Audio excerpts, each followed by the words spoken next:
মই আজি চালোঁ গঁড় আৰু জুবিনদাৰ সমাধি ক্ষেত্ৰ। চ' হেল্ল' গাইছ, welcome to my new blog. আজি মই ওলাইছোঁ গুৱাহাটী অভিমুখে। মোৰ লগত আপোনালোকো ব'লক।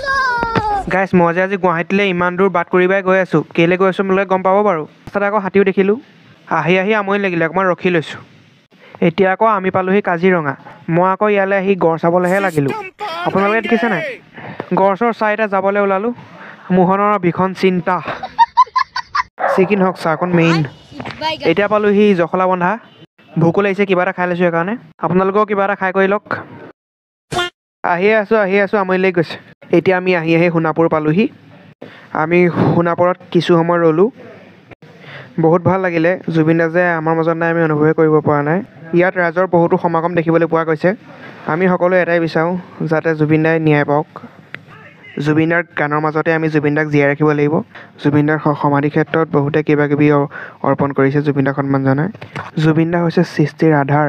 তেওঁ নথকাকৈ অসম সদায় আধৰুৱা হৈ থাকিব। ময়ো তেওঁৰ সমাধি ক্ষেত্ৰলৈ আহি ময়ো 3খন তেওঁৰ কিতাপ লৈ ল'লোঁ। এইখিনি স্থানতে তেওঁৰ অন্ত্যেষ্টিক্ৰিয়া সম্পূৰ্ণ কৰা হৈছিলে। সোণাপুৰত আমি বেছি পলম নকৰিলোঁ। এতিয়া আমি আকৌ গুৱাহাটী অভিমুখে যাত্ৰা আৰম্ভ কৰি দিলোঁ। বাৰু আজিলৈ ইমানেই আছিল। ভাল লাগিলে লাইক, কমেণ্ট, শ্বেয়াৰ আৰু লগতে ছাবস্ক্ৰাইব কৰি দিব। ধন্যবাদ। জয় জুবিন দা।